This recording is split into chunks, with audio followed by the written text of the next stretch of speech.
You surely know that nothing can escape from a black hole, not even light, so you probably never thought that energy could be extracted from a black hole.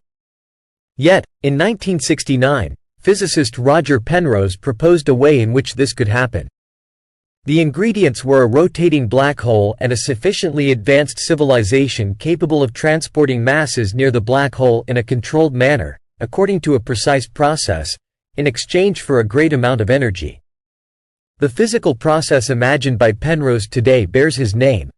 It's called the Penrose process. But what is the Penrose process, and how does it extract energy from a black hole? Let's try to understand it. To begin with, let's briefly remind you what a black hole is. A black hole is a region of space where gravity is so intense that nothing can escape, not even light. The boundary of a black hole, the limit from which you can no longer return, is called the event horizon. Black holes form when very massive stars end their lives and collapse unstoppably. We know that black holes exist.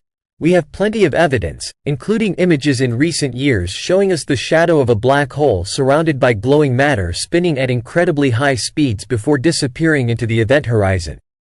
But let's get to the main topic of this video.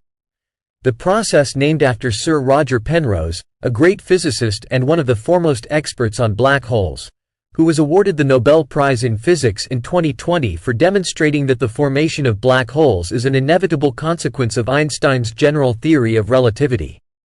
In the final part of an article on gravitational collapse published in 1969 in the journal Nuovo Cemento, Penrose wondered whether it was possible to extract energy from a black hole. One might think, Penrose wrote, that since the matter falling into it is lost forever, its energy content is also irrevocably trapped. However, I am not entirely sure that things have to be this way. In fact, black holes, despite their name, can be an extraordinary source of energy. When matter plunges toward the event horizon of a black hole, it accelerates to speeds close to that of light and thus gains a tremendous amount of kinetic energy, which is energy associated with motion. The disk of matter surrounding a large black hole spins so rapidly and is so hot that it emits a formidable amount of electromagnetic radiation.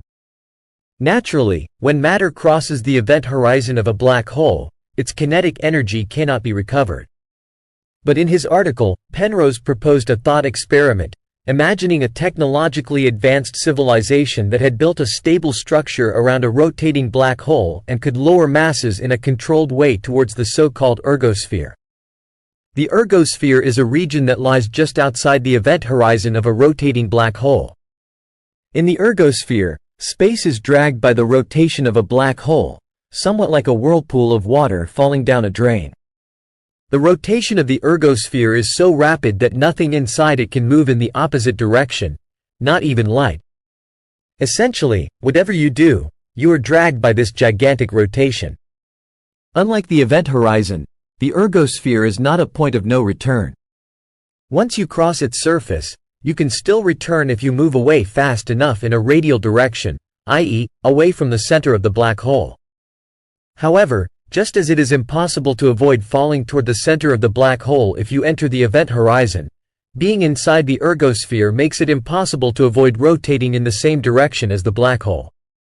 And now to Penrose's idea of extracting energy from a black hole, which is not as simple as flipping a switch.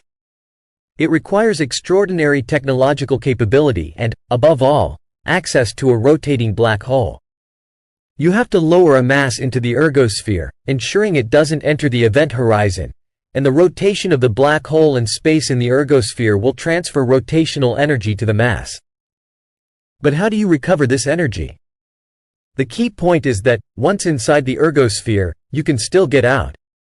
A simple way to understand the Penrose process is to imagine that the mass entering the ergosphere is actually a rocket that can fire propellant to move in the opposite direction to the center of the black hole. The propellant will be swallowed by the event horizon, but the rocket will be able to exit the ergosphere.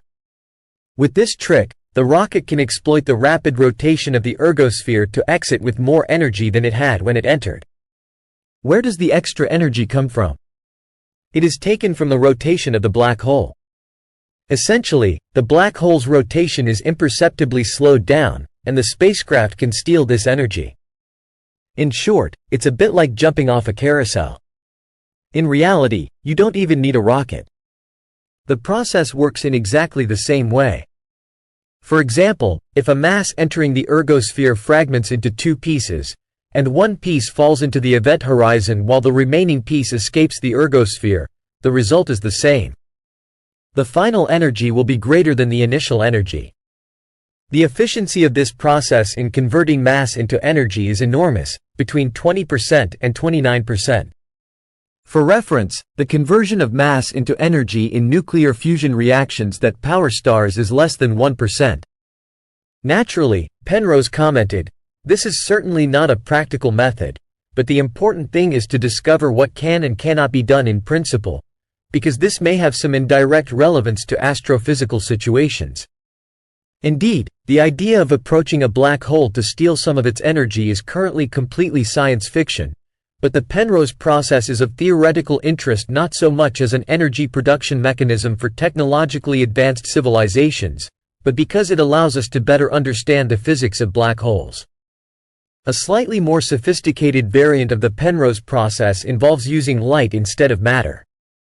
If a beam of light is directed towards the ergosphere at the right angle, it can be made to re-emerge from the ergosphere amplified. This phenomenon is called superradiance and can convert the rotational energy of a black hole into light energy with great efficiency. If the amplified light were directed back towards the ergosphere, repeating the process, an avalanche effect would occur. An advanced and malevolent civilization could use this process to build a powerful bomb. It would be enough to completely surround the black hole with a shell of reflective material and fire a laser beam inside so that the avalanche amplification produces more and more energy until it causes an immense explosion. But, still within the realm of science fiction, there is also a possible peaceful use that could be useful in a very distant future. When all the stars have burned out and the universe contains only black holes, the Penrose process could be used by any advanced civilization still present in the universe to continue to survive. The prospect of a universe without even a single star is certainly depressing, but the Penrose process may offer some small hope for the persistence of intelligent life, even if of a kind entirely unimaginable to us, in conditions so different from those of the current universe. Thank you for watching. If you can, please leave a like to support and subscribe to the channel.